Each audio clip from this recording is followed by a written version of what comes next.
I don't know about you, but I'm not very good at asking for help. I feel like I can do it all on my own, or I feel like I should be able to, and I feel kind of inferior when I can't. And I'm sorry, I have some OCD issues, I guess. This thing is not straight, so bear with me a moment.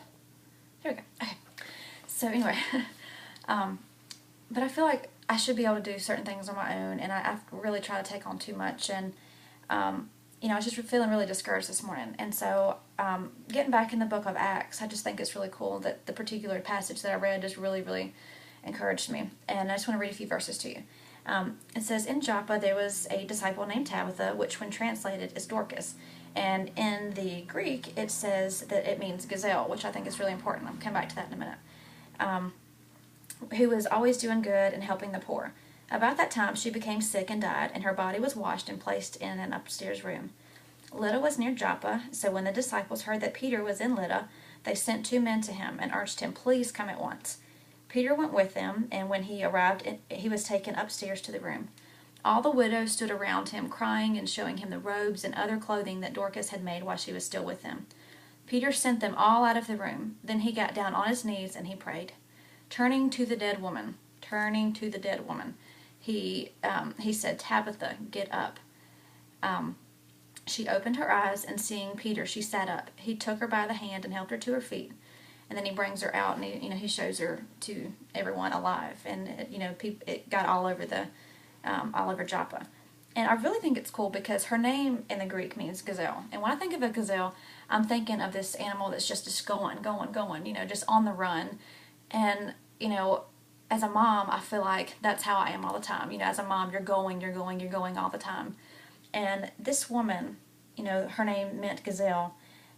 Whether you want to refer to as Tabitha or Dorcas, it just depends on the translation you have. But she was always doing good. She was helping the poor. She was, she made all these clothing. And the widows stood around him. They were just sobbing and crying when she had died. And they were showing Peter all the things that she had done in the past when she was still alive and with them. And Peter sends him out of the room. He's like, "You guys get out of here." I just can envision him shutting the door, and it says he got down on his knees and he prayed. And it doesn't say what he prayed, but I just think it's cool that he sent all the naysayers out. And he prays and he tells her, he says, "Get up, Tabitha, get up." And she opened her eyes and she sat up when she saw him. And he took her by the hand and helped her to her feet. There may be some times that you've done absolutely all that you can do, and it still doesn't feel like it's enough. And I just want to encourage you, as mothers, it can be hard to find rest, and it just seems like we're going like the gazelle. We're just go. Yeah, that's my gazelle. I don't. Anyway, they go and go and go, but sometimes you're doing all that you can, and you still just feel out of it. And like this woman, she had died. She did not die and then pray, God sent somebody to resurrect me. I mean, that didn't happen. But God sent someone. God knew that he wasn't finished with her. And he sent Peter, this great man of faith, the man that walked on water to see Jesus and to meet him in the water. He sends Peter to her and to pray for her and to take her by the hand and help her to her feet. And sometimes it may take you, sometimes we as moms, we have to reach out and ask for help. There's sometimes you're just going to have to do that because people may not see that you need it. They may not know that you need help. You may hide it really well. And then there's other times that God's going to send somebody into your life. And if you're like me, you're stubborn. He's going to send somebody into your life, and it's going to say, "I see you struggling. I see the need. Let me help you. It will be my joy to help you."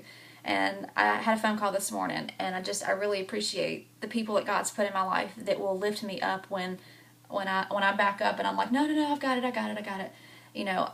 But I thank God for people like Peter that will come and they see your need, and that God uses them to just help you get back on your feet. And it's just the biggest blessing because, like I said, sometimes it's hard. It's hard as a mom to ask for help because it makes you feel inferior sometimes. I know that's how I feel. I'm not sure about you. But it makes me feel inferior, like I should be able to do it. But God knows your weaknesses. He knows your strengths, and he knows what people can step in and help you. I just encourage you today to ask for help. It may take you asking for help to get back on your feet.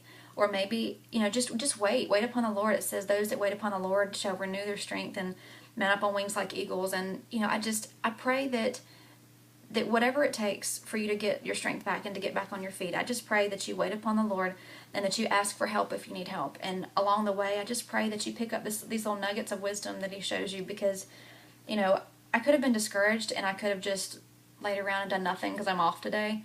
I have a dentist appointment to get a few more cavities filled, which that's another story. But,